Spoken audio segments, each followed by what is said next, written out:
moi, c'est toujours la même chose, c'est travailler dans l'excellence, si vous pouvez. En tout cas, l'excellence, elle est à la portée de tous. Ça, c'est vraiment un gimmick, c'est comme un gimmick à chaque fois que je répète, l'excellence à la portée de tous. Ça, c'est hyper important, surtout dans les outre-mer, et qu'il ne faut pas s'arrêter. Voilà, on vous dit non pour un projet, ou alors on dit qu'on veut pas. Bienvenue dans Succès Made in Femme, le podcast où vous découvrirez des femmes talentueuses, leurs techniques et leurs stratégies de succès. Si vous êtes prête à apprendre leurs secrets vers le succès, prenez un stylo, votre bloc-notes, mettez-vous à l'aise et écoutez Succès Made in Femme. Je suis Claudia Ravo. Nous pouvons commencer. Succès Made in Femme reçoit aujourd'hui Béatrice Fabignon, chef de cuisine créole et la fondatrice du concours Trophy Table Art. Pionnière dans son domaine, Béatrice a suivi son instinct et crée son activité de chef à domicile il y a maintenant 15 ans, alors que cette activité n'existait pas. En toute simplicité et humilité, Béatrice ne s'attache pas au titre, mais davantage aux actions. Véritable ambassadrice de la cuisine créole à travers le monde, de Dubaï à Saint-Barth, en passant par la Polynésie ou encore à New York, Béatrice Fabignon revisite les plats traditionnels créoles et transmet dans chacun de ses plats des émotions et des goûts d'antan. Béatrice ne s'est pas arrêtée à sa passion pour la cuisine. Elle décide de créer en 2018 le premier concours des arts de la table des Outre-mer et de la Caraïbe avec le Trophy Table Art. Guidée par l'excellence et la transmission, elle s'entoure pour cette aventure de Stéphane Guénaud, argentier du Palais de l'Élysée, et Emmanuel Fourny, ambassadeur de la Fondation Paul Bocuse, afin de créer une véritable opportunité pour la jeunesse des Outre-mer et de la Caraïbe. Découvrez au cours de cet épisode cette chef déterminée et talentueuse, guidée par l'excellence, où elle nous révélera ses sources d'inspiration, sa passion pour la langue créole, sa détermination à toujours trouver des solutions et bien plus encore. Bonjour Béatrice et bienvenue sur Succès Made in Femme. Oui, bonjour Claudia, merci. Merci de m'avoir invitée. Tu es chef spécialisé en cuisine créole des Outre-mer et Oui, également chef Eurotoc France. Comment est née ta vocation pour la cuisine? oui, alors, ma vocation est née, c'est très simple en fait, je sais pas du tout à quand ça remonte. Heu, je pense que comme toute personne, quand on a une passion, ça vient de quand on est petit, enfant, donc moi ça a été le cas. J'ai toujours eu une appétence pour, le bien manger, pour la cuisine. J'ai toujours, regardé mes parents faire la cuisine. Voilà, moi c'est venu très tôt en fait. Je pourrais pas te dire à quel moment c'est venu, je pense que dès que j'étais enfant, Mhm. voilà. Est-ce qu'il y a un plat particulier qui, voilà, à partir de ce moment-là, je veux en faire mon métier?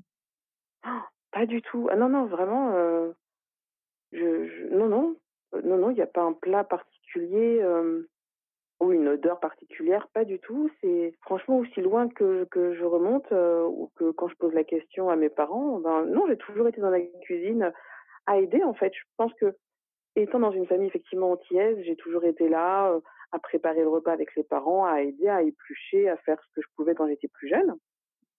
Et puis, je pense que, le goût de ça est resté comme je sais pas, des enfants qui font du sport avec leurs parents ou Mhm. de la lecture ou n'importe quelle autre chose. Ensuite, il y a des enfants qui restent ou pas. Moi, avec mon frère, bah, mon frère lui n'est pas du tout cuisine, hein, clairement. Mais moi du coup, j'ai pris ce côté-là, mais je sais pas du tout pourquoi. Mhm. Quand tu as débuté ta carrière de chef à domicile, nous étions donc aux prémices de cette profession, des chefs à domicile. Quelles étaient tes attentes et tes aspirations? Alors oui, c'est vrai que ça c'est bien de le relever parce qu'aujourd'hui, il y en a tellement, on a Mhm. l'impression que c'est quelque chose qui a toujours été là. Mais c'est vrai que, il y a 15 ans, que j'ai commencé il y a 15 ans, bah, il faut savoir que ça n'existait même pas en fait. Mhm. Chef à domicile n'était pas un métier qui existait, et c'était même pas, qui existait ni officiellement ni officieusement. C'est un métier, moi quand j'ai été m'inscrire à la chambre des métiers ou à la chambre de commerce, on savait pas du tout m'inscrire. parce que ce métier n'existait pas. Donc effectivement, c'est moi j'ai complètement, créé à l'époque mon business, en fait. Après, et comment est-ce que je l'ai fait? Bah, ça a été en fait, c'est venu d'une je regardais beaucoup d'émissions, heu, des émissions de culture et puis comment on appelle ça? De reportages. Hem, il y avait un reportage sur les chefs, sur de grands chefs qui allaient, de temps en temps sur des bateaux, Mmh. suivre leurs clients pour faire des prestations et c'est venu comme ça, en fait. Je me suis dit: «Mais pourquoi ne pas faire uniquement, justement, à domicile ou dans l'événementiel, au lieu d'avoir un restaurant?» Voilà, c'est comme ça que ça a commencé. Mmh. En tout cas, que j'ai eu l'idée. Alors, on peut aussi constater qu'il y a peu de chefs, de femmes chefs à ce niveau d'excellence et il y a encore moins de chefs, femmes représentant la gastronomie créole. Penses-tu que ton Ah bah, oui. expérience aurait été différente s'il y avait eu davantage de femmes dans ce secteur? Ah, non, non, je pense pas du tout. Déjà, on a pour habitude de dire qu'il y a pas, en tout cas en cuisine, moi, je fais partie des personnes qui n'aiment pas trop faire de différence entre hommes et femmes. La Mmh. cuisine, c'est la cuisine, hein, clairement. Ensuite, effectivement, on a après une touche différente, mais ça, je pense que c'est vraiment individuel. Je pense que, un homme qui fera, une cuisine, en fonction de sa personnalité, aura effectivement des touches peut-être plus féminines ou plus et puis d'ailleurs, en plus, je sais pas ce que ça veut dire touche féminine, masculine, enfin, j'ai un peu de mal avec toutes ces notions-là. Non, pour moi, je ne pense pas du tout qu'il y avait eu plus de femmes, parce que moi, comme c'est quelque chose de toute façon, hein, mon métier, j'ai créé mon activité, pour moi, ça n'a eu aucune incidence de savoir qu'il y avait eu un homme ou une femme avant moi ou non, pas du tout. Ce qui comptait à l'époque, c'était, le business plan, est-ce que ça serait viable économiquement? Voilà, c'est tout ce qui comptait. D'accord. Alors justement, comme tu as eu peu de références, puisque tu as créé ton activité, est-ce que tu as eu des doutes en commençant ton parcours? Alors, bah, si on n'a pas de doute, c'est qu'il y a un problème. Je Mmh. pense que quand on est entrepreneur, évidemment, il y a cette partie doute, mais la partie, entrepreneuriale reste plus forte que tout. Oui, on a des doutes sur, bah, est-ce que ça va marcher? OK, on a fait une étude de marché et encore, moi, j'en ai même pas fait d'ailleurs. OK, on a fait le business plan. Alors moi, je suis restée 1 an en couveuse, 1 an en boutique de gestion, 1 an en auto-entrepreneur. Donc effectivement, j'ai suivi un certain parcours, mais toujours en ayant des doutes. Mmh. C'est-à-dire que le projet est très beau sur le papier, on voit que tout fonctionne, mais après, dans la vraie vie, comment ça va être? Les clients, est-ce qu'ils vont appeler? Est-ce qu'ils vont pas appeler? Est-ce que ça va plaire? Est-ce que donc oui, et les doutes sont toujours là aujourd'hui. Mmh. Quand on crée quelque chose, il y a des doutes. Mmh. Et qu'est-ce qui t'aide justement à aller au-delà des doutes? Je crois qu'il y a un petit côté aussi, inconscient, je Mmh. pense, où moi je regarde pas en fait, j'ai envie de faire quelque chose, je le fais. Voilà. Je m'arrête pas en me disant: «Ah mais, ah mais, ah mais, ah mais ça non, non, non». Non, moi il faut faire les choses. Hem, voilà, je pense que je sais pas, j'ai ce côté-là où effectivement ça fait peur, c'est effrayant, on ne sait pas ce que ça va donner, mais si on ne fait rien, si on va uniquement dans les choses que l'on sait faire et que enfin, finalement on fait pas grand-chose, hein. Alors est-ce qu'il y a Et c'était pas mon cas. Mmh. Alors est-ce qu'il y a une rencontre, qui a transformé ton approche du métier, une rencontre culinaire? Culinaire, pas spécialement. En fait, ça a été des rencontres vraiment tout au long. Parce que moi, je suis pas vraiment j'ai pas uniquement été, je suis pas chef de cuisine, je vais dans un restaurant et je cuisine. Moi, je suis effectivement dans la cuisine, mais également entrepreneur.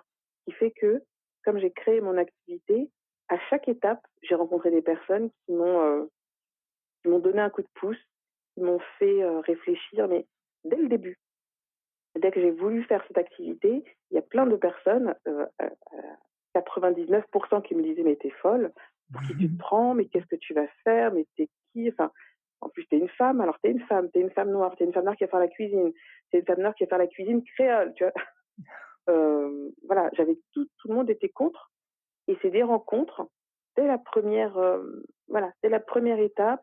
Ensuite, il y en a une autre après quand j'ai voulu, quand il était temps en fait, quand j'ai dû, aller en couveuse d'entreprise. J'ai rencontré encore d'autres personnes qui m'ont dit: «Mais si, continue, c'est bien». En fait, à chaque étape, on a des personnes comme ça qui vous passent un relais. Voilà. Mmh. C'est comme une course et on a à chaque fois sur le parcours des personnes qui vous passent un relais. Et au niveau culinaire, après, c'est pareil. On rencontre d'autres chefs, des chefs qui font une cuisine traditionnelle française, qui vient une autre cuisine qui vient du monde. On rencontre des chefs étoilés, on rencontre des meilleurs ouvriers de France. Donc c'est vraiment au fur et à mesure. Et selon toi, qu'est-ce que ce métier de chef et d'entrepreneur a révélé chez toi que tu ne soupçonnais pas? Oula, et ben, encore une fois, hein, c'est toujours d'actualité. C'est comme la peur. Qu'est-ce que ça a révélé? Ouf, je crois que c'est quand on crée une entreprise, c'est un très bon moyen de se connaître et d'avoir une vision sur la nature humaine aussi. Ça a révélé chez moi la patience, même si je trouve que j'en manque un petit peu, mais la patience quand même. La persévérance, je pense que c'est déjà deux choses qui sont assez importantes. Et se remettre en question, voilà, la remise en question. Contrairement à ce qu'on pense, quand on est chef d'entreprise en général et après, dans un domaine comme la cuisine, heu, on se remet en question tout le temps. Tout le temps, tout Mmh. le temps, tout le temps. Et ça, je pense qu'effectivement, c'est un très bon exercice de vie. Alors tu nous as indiqué tout à l'heure qu'en fait tes parents ont vraiment été à la naissance de cette passion, de la cuisine. Quelles valeurs, selon toi, tes parents t'ont transmis et qui te permettent aujourd'hui d'arriver à ce niveau de succès et d'accomplissement? Bah, l'éducation, enfin moi, je sais que mes parents, aujourd'hui, effectivement, on s'en rend compte après, hein, comme tout. Mmh. Donc effectivement, je suis fière de l'éducation que mes parents m'ont communiquée, m'ont donnée, m'ont transmise. Les valeurs du savoir-être, hein, déjà, savoir se comporter avec les autres personnes. Ça, je pense que c'est très important. Hem, voilà, les valeurs après, du partage, mais nous, c'est vrai que c'est quelque chose que l'on fait, dans les familles créoles, dans les familles, hem, voilà, qu'on appelle les familles, mince, le mot m'échappe. Mais en tout cas, dans les familles créoles, on est beaucoup ça dans le partage. On n'était pas une famille nombreuse, mais on était quand même 5 à la maison, donc voilà, on a ce côté-là, avec toute la famille qu'il y avait autour. Ensuite, les valeurs, humanistes aussi. Enfin, voilà, je pense que ça a été un tout. Et est-ce que ce sont des valeurs qui sont essentielles pour toi lorsque tu collabores avec ton équipe sur la mise en place d'événements? Ah bah, oui, en tout cas, l'éducation que j'ai reçue, forcément, ma façon de parler aux personnes, mon management, après, ça, c'est évidemment, ce qu'on reçoit comme éducation en étant petit, les valeurs que l'on reçoit, forcément, même si on s'en aperçoit pas, c'est quelque chose que l'on a en soi et que on, on- on communique. Voilà. Et pour moi, je fais pas. Il y a une continuité. Je ne sais pas si je me rends compte spécialement, mais il y a une continuité dans les choses. Alors Donc oui, aujourd'hui, c'est le respect des gens, c'est savoir parler correctement, c'est ça. Pour moi, ça se traduit. Excusez-moi, j'ai du mal à expliquer ça parce que c'est quelque chose qui se fait pour moi naturellement et on va dans la continuité des choses.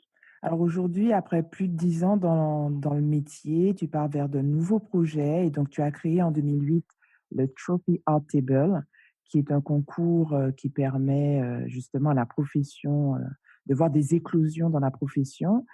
C'est aussi un concours qui est parrainé par, la fondation Bocuse, il me semble. Comment est vraiment né ce projet? Le Trophy Table Art. Alors le Trophy Table Art, c'est un concours sur les arts de la table. Mmh. C'est pas cuisine, parce qu'effectivement les gens pensent que moi je suis chef, donc je vais faire un concours de cuisine. Non, Mmh. ça concerne les arts de la table, c'est tous les métiers d'accueil et de service en salle. Mmh. Donc les maîtres d'hôtel, les barman, les sommeliers, voilà, c'est eux qui sont concernés. Et en fait, c'est venu d'un constat, parce que moi je suis souvent dans les outre-mer. Et je me suis rendu compte que, en étant très réaliste sur ma vision, on avait quand même un décalage au niveau métropole, européen et même caribéen. Les métiers de service en salle et d'accueil sont vraiment complètement dévalorisés. Voilà, on fait plus office de porteur d'assiette. Et ça, c'est quelque chose que j'avais remarqué de par mes voyages, de par toutes mes pauses dans les restaurants, les snacks, et ça partout où que l'on aille, que ce soit un restaurant de plage, Mmh. petite case ou un restaurant plus classique traditionnel. les métiers de service, c'était pas ça, quoi. Aujourd'hui, on a de plus en plus de restaurants qui s'ouvrent, Mmh. hem, dans les Antilles, Guyane, océan Indien, mais par contre, le métier de service, ça reste quand même, difficile. Et je me suis dit: «Non, c'est pas possible, il faut faire quelque chose pour ça», parce que, du coup, la cuisine monte en puissance, mais par contre, les métiers de service où là, c'est hyper important aussi, on suit pas. Donc je me suis Mmh. dit: «OK, il faut créer vraiment une activité, quelque chose, pour les métiers de service». Voilà comment c'est né. Mmh. Alors justement, tu es partie du constat. Maintenant, quels sont les arguments qui t'ont permis de convaincre, les ceux qui collaborent avec toi, comme Stéphane Guénot, argentier au Palais de l'Élysée, ou l'ambassadeur de la Fondation Paul Bocuse, Emmanuel Fourny? Quels sont les arguments qui t'ont permis de faire mouche? Ah bah, ça a été, heu, ça a été assez facile.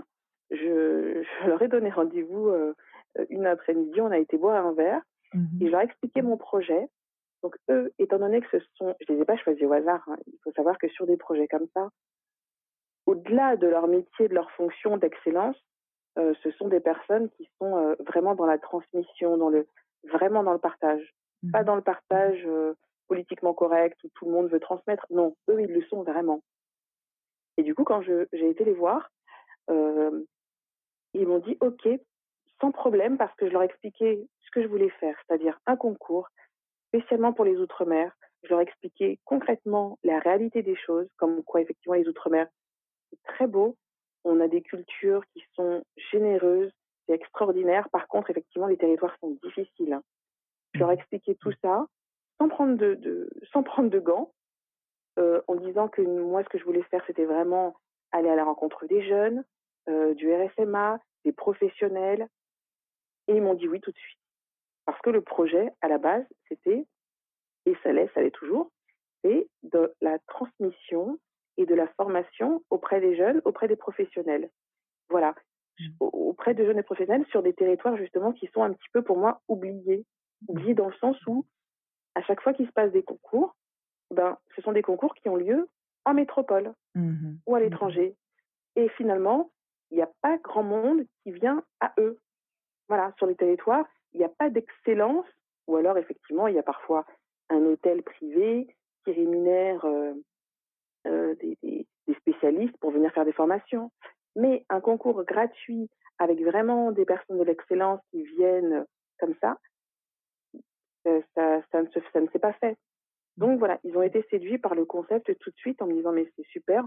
Ils ne connaissaient pas les Outre-mer, à part Stéphane Guénaud d'ailleurs qui a fait son service militaire au RSMA, à La Mmh. Réunion d'ailleurs. Mmh.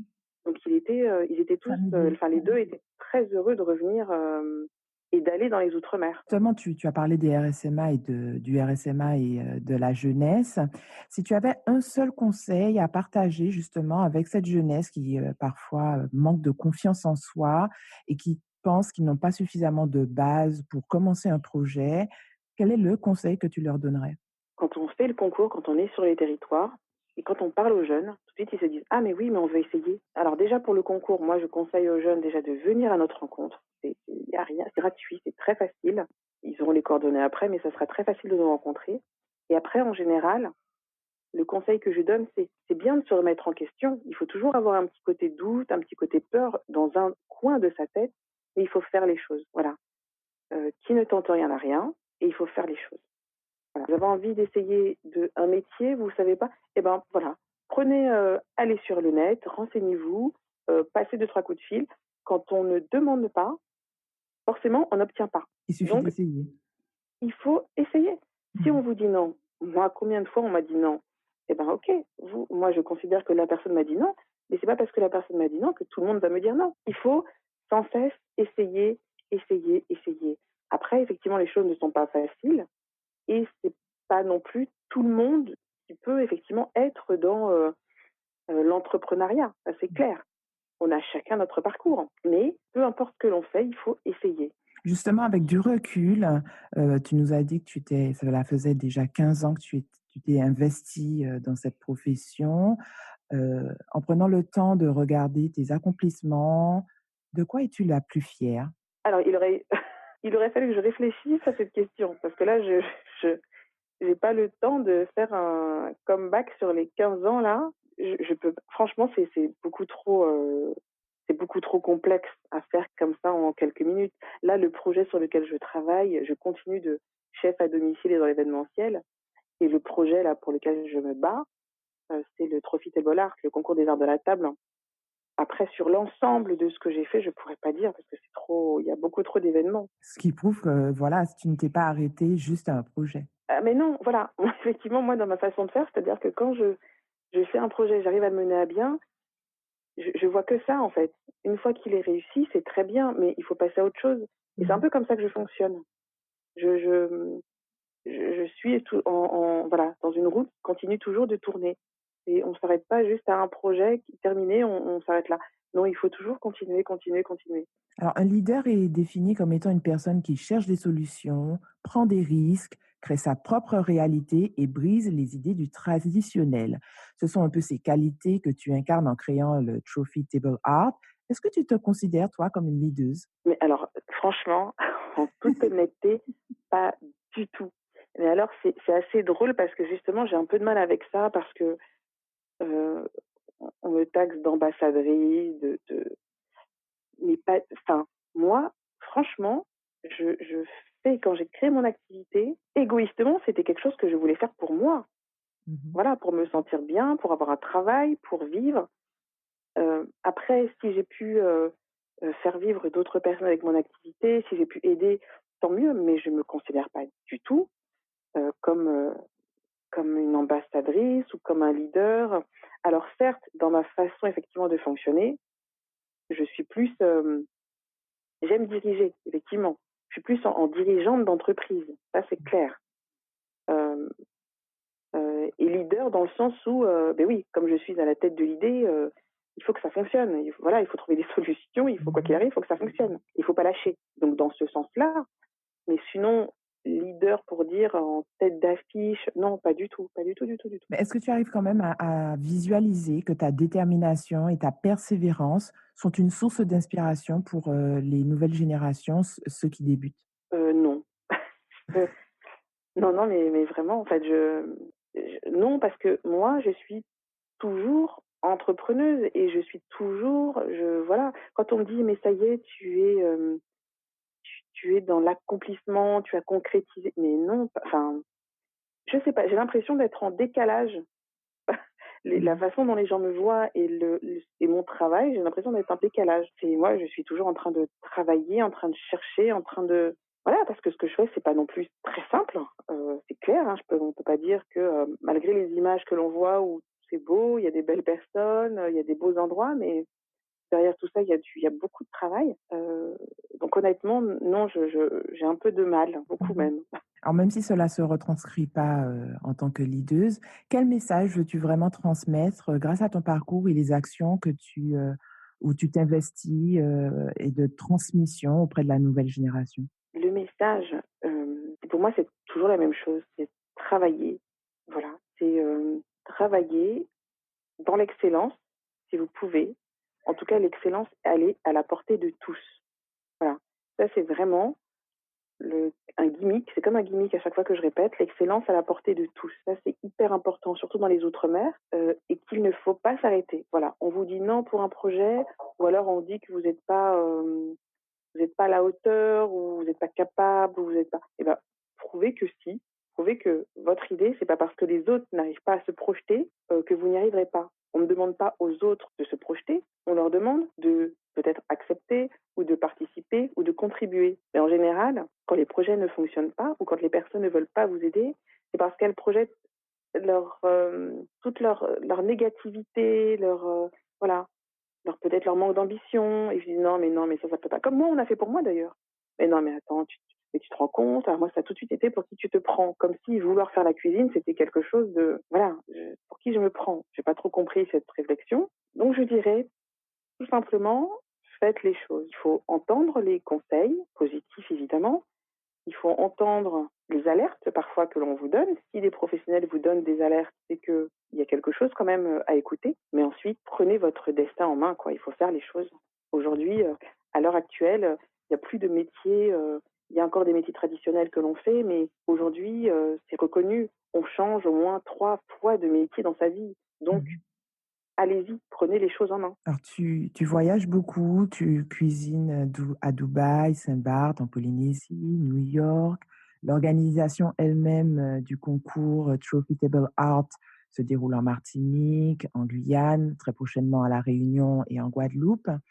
Quelle organisation as-tu réussi à mettre en place entre ton boulot, ta vie de famille, ta vie de femme, pour préserver ton bien-être? Waouh! Alors ça, justement, c'est métier d'équilibriste, clairement. Il faut savoir que la vie, effectivement, la vie personnelle, elle est un petit peu mise de côté. Je reconnais que c'est assez compliqué, parce qu'en étant, oui, chef d'entreprise, en plus cuisinière, les horaires, il y en a pas. Moi, je travaille aussi de chez moi, donc ce qui veut dire que la notion de frontière entre la vie professionnelle et la vie personnelle, ah ben, je ne peux ni la faire, enfin, c'est pas je ne peux ni la faire, c'est que elle est compliquée à faire et dans la tête déjà, parce que ça, quand on est entrepreneur, on peut pas dire qu'à 18 heures, on laisse tout et on met tout de côté et puis on s'en va, c'est pas possible. Et après à la maison, donc moi, comme je suis à la maison, donc c'est encore plus compliqué. Donc c'est, voilà, et je suis à chaque fois en total, comment on appelle ça, bah, je fais l'équilibriste, pour à chaque fois trouver des petites frontières. Aujourd'hui, je sais qu'il faut quand même parfois que je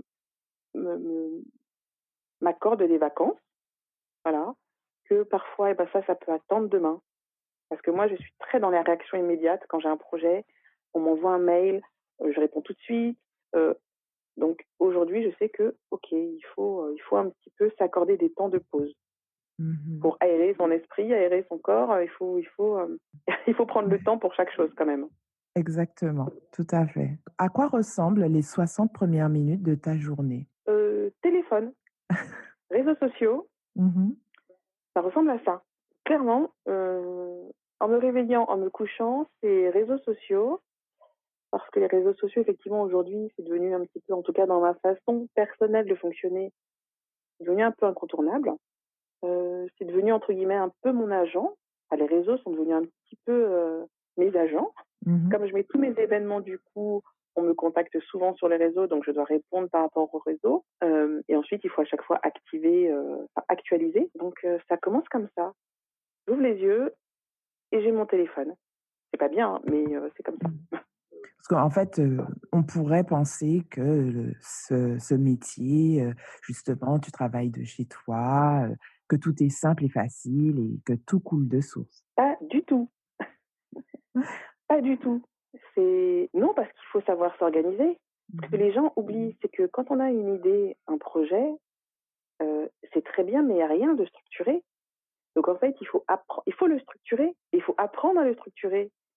Et ensuite, donc ça, c'est quand on a un projet, mais quand on a une idée, c'est pareil. Il faut apprendre à s'entourer, il faut apprendre aussi à déléguer, à manager. Donc non, non, c'est pas du tout quelque chose qui est facile, parce que parfois j'ai des projets qui, moi, me tiennent à cœur, mais qui ne sont pas forcément viables économiquement. Mais d'un autre côté, il faut bien que je vive. Donc parfois, je passe plus de temps sur des choses euh, euh, qui ne vont pas pouvoir me rapporter d'argent pour vivre. Et parfois, enfin voilà, c'est pas si simple.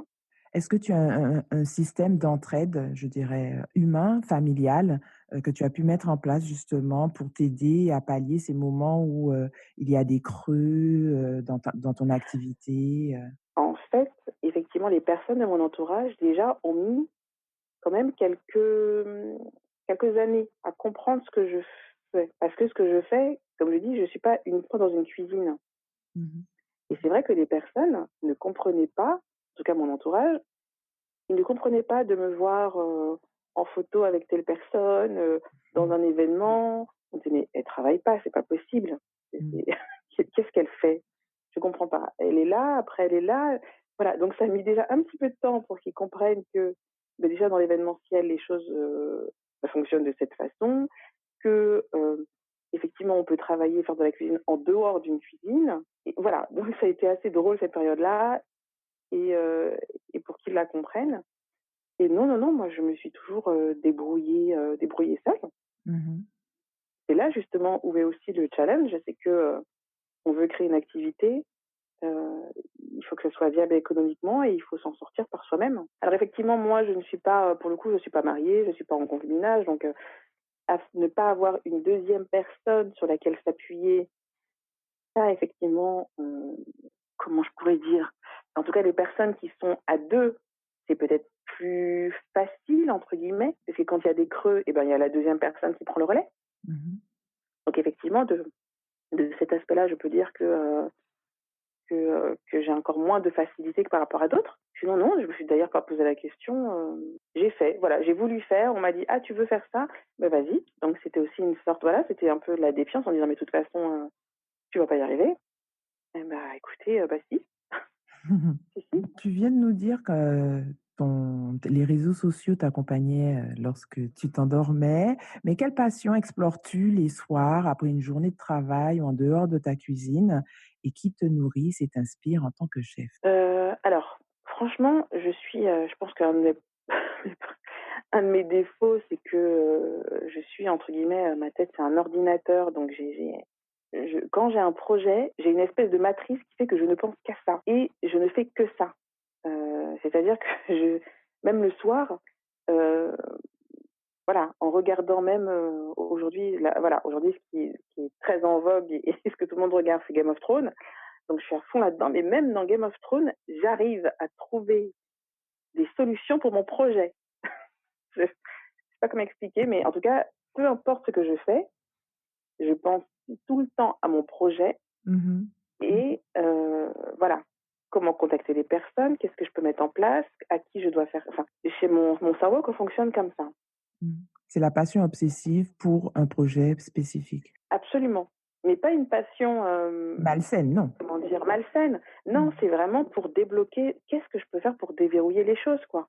Si Mmh. ça ne fonctionne pas, pourquoi? Pourquoi est-ce que ça, voilà, À c'est la qu'est-ce recherche qu'on d'une peut mettre en solution. place? Exactement. La vraie leaduse. Je non, c'est plutôt la vraie personne qui veut que son projet fonctionne. Tu voyages aussi beaucoup, comme on l'a dit tout à l'heure, tu découvres des cultures différentes, des épices et des condiments aussi variés que nos influences culturelles, nous, en tant qu'Antillais. Heu, mais quelles épices, ou condiments sont une source de réconfort pour toi? Quelles sont les épices et les condiments que tu préfères particulièrement? Oh, le piment végétarien. Alors ça, c'est Mmh. quelque chose, le piment végétarien, oui, j'adore ça en le frais, en purée. C'est vraiment, c'est le goût, en fait, c'est vraiment le goût, des Antilles, voilà, sans le piquant, c'est vraiment pour moi le goût distinctif des Antilles, saveur-là, voilà. Ensuite, quelle épice?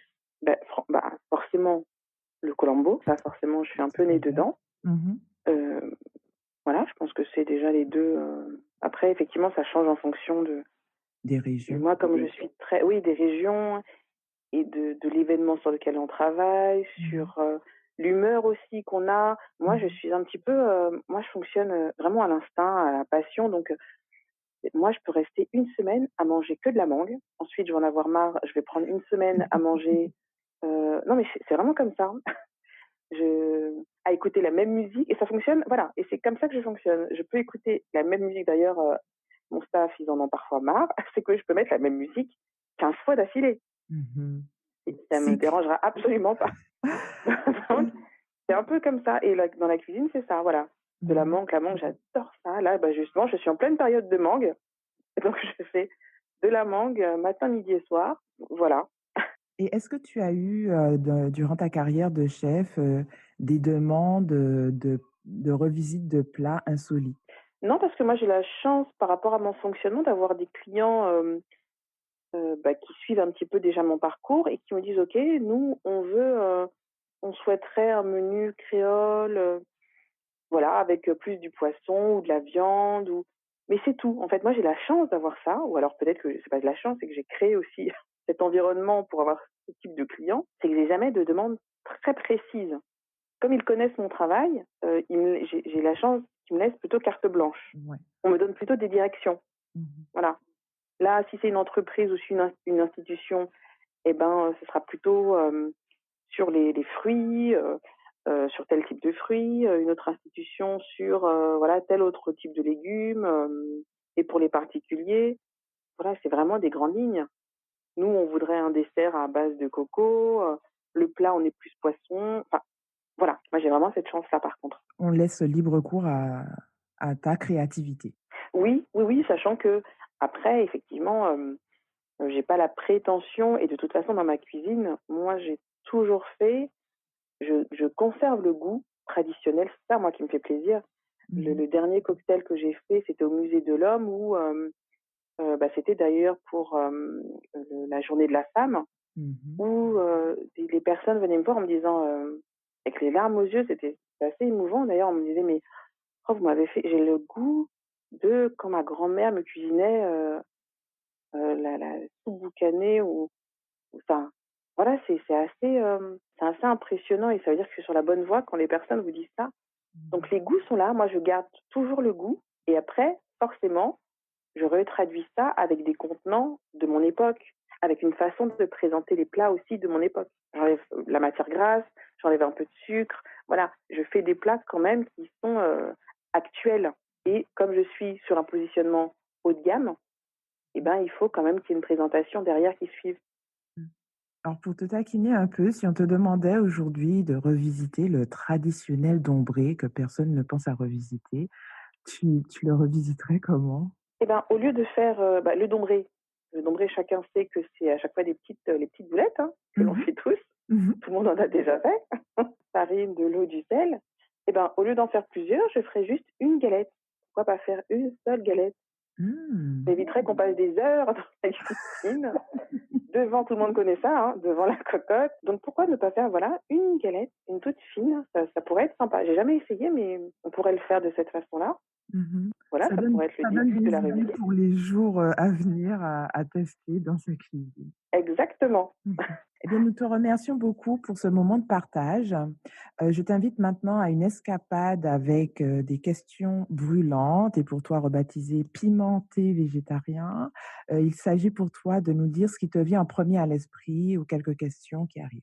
Ok, mais je fais des phrases ou juste des mots? Comme tu veux.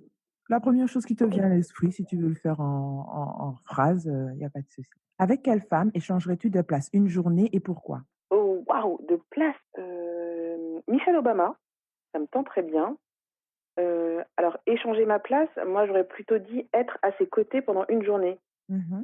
Être avec elle pendant une journée, parce que comme je pense que c'est une femme aujourd'hui, qui est susceptible, je pense, de se présenter, à la prochaine présidentielle, je pense que ça peut être intéressant et pas seulement à la présidentielle, mais le courant, tout ce qu'elle emmène derrière elle.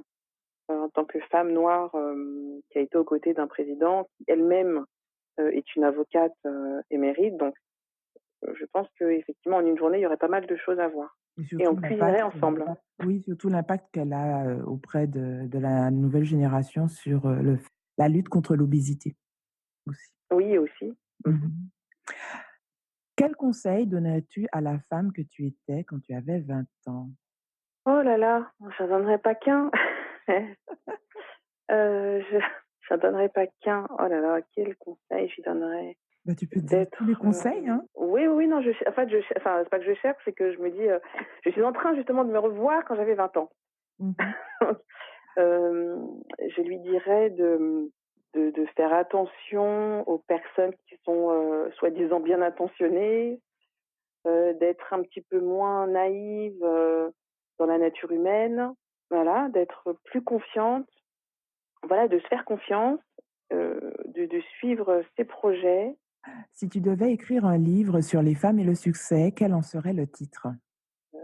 Et ben, j'écrirais, enfin, le titre, ça serait, «C'est quoi le succès?» Voilà, je pense que c'est un sujet de thèse, philosophie. C'est quoi le succès? Parce que le Mmh. succès dont les gens parlent, ça correspond pas forcément au succès que moi j'attends. Mmh. Voilà, on est tous différents par rapport à ça. Donc c'est quoi le succès? Quelle est ta citation préférée? Alors, j'ai une passion vraiment pour les expressions antillaises. Mmh mh. Mais déjà, de toute façon, le créole, c'est pour moi une langue vivante, mais tellement, en fait, elle parle tellement. je sais pas, à chaque fois que je dis ça même à des entiers, ils me regardent en me disant: «Mais je comprends pas, on te comprend pas». Je dis: «Mais cette langue, en fait, un mot que l'on dirait en français n'a pas pour moi, n'a pas du tout la même signification quand on le dit en créole». Le créole n'est pas traduisible. Exactement. Je pense que voilà, c'est très dur. En tout cas, dans le créole, il y a effectivement les mots, le sens littéraire, pardon, mais également toute l'intention. En fait, dans le créole, il y a effectivement derrière toute cette intention, la façon dont on parle, il y a tout ça derrière. Et pour moi, c'est tellement, j'adore cette langue. Heu, donc j'ai pas une expression, j'en ai plein, mais alors là, je les ai pas du tout en tête, mais en fait, toutes les expressions créoles, pour moi, c'est un régal. Mmh. C'est surtout que le créole est très imagé aussi. Oui, voilà, il est très imagé et il est tellement tranchant, il peut tellement être, doux comme il peut être tranchant, c'est assez impressionnant. Mmh. Tout à fait. Mmh. Beh, nous te remercions beaucoup, Béatrice, hein, pour ce moment de partage avec nous. Comment les auditrices de Succès Made in Femme peuvent rester en contact avec toi? Ah bah, écoute, déjà, merci à toi, Claudia, de m'avoir fait partager ça. Mmh. Il y a des questions auxquelles je n'ai peut-être pas forcément répondu parce que c'est dur, en fait, de se projeter, dans le passé comme ça. Mmh. Et Mmh. ensuite, comment on peut garder le contact? Eh ben, c'est très simple. Alors, sur les réseaux sociaux, sur Facebook, il y a ma page pro, donc Béatrice Fabignon. Sur Instagram, c'est BHF, je crois, Mmh. ou Béatrice Fabignon, on me trouvera également. Sur LinkedIn aussi. Euh, et voilà, on trouve mon numéro de téléphone ou mon mail. Je pense que mon mail, voilà, est facile et je réponds souvent. Quand je peux pas répondre, alors je le dis, voilà, c'est l'occasion que je le dis. Si je ne réponds pas, c'est pas que je ne veux pas répondre, c'est que soit je suis sur un événement et que je suis loin ou que effectivement je suis très occupée. Mais en général, j'essaie de répondre à tout le monde. Mmh. Donc n'hésitez pas à me relancer. Mmh. Et justement, quel est le prochain événement que tu, chapeauteras, dans les quelques jours à venir et les mois à venir? Quelques jours, alors j'ai des événements privés, mais alors quand c'est la partie chef à domicile, je n'en parle pas parce que ce sont, voilà, c'est privé, donc les clients n'aiment pas trop que l'on révèle. Mmh. Donc là-dessus, je réserve ça. Et par contre, je suis dans la pleine préparation du Trophy Table Art, donc le concours des arts de la table qui aura lieu à La Réunion du 15 au 23 juin Mmh. avec Stéphane Guinaud, Emmanuel Fournis, Joe Dunoyer, Malia Metella, qui est championne du monde, championne olympique, pardon, de natation, et le champion du monde de handball, euh, qui sera avec nous dans la délégation, Daniel Narcisse. Voilà, Mmh. donc voilà, donc il reviendra sur son territoire et va nous faire découvrir aussi la Réunion. Mmh. Voilà, donc le projet sur lequel je travaille, c'est celui-là en ce moment. D'accord. Nous te remercions beaucoup et nous te souhaitons une bonne continuation dans tes projets. Merci beaucoup, Claudia. À bientôt. Merci d'avoir écouté un nouvel épisode de Succès Made in Femme. Si vous souhaitez écouter d'autres épisodes, visitez le site web succèsmadeinfemme.com. Et si vous souhaitez rester connecté à l'actualité de Succès Made in Femme, suivez-nous sur Facebook et Instagram. Rejoignez également la communauté Facebook de Succès Made in Femme pour des stratégies et des astuces exclusives.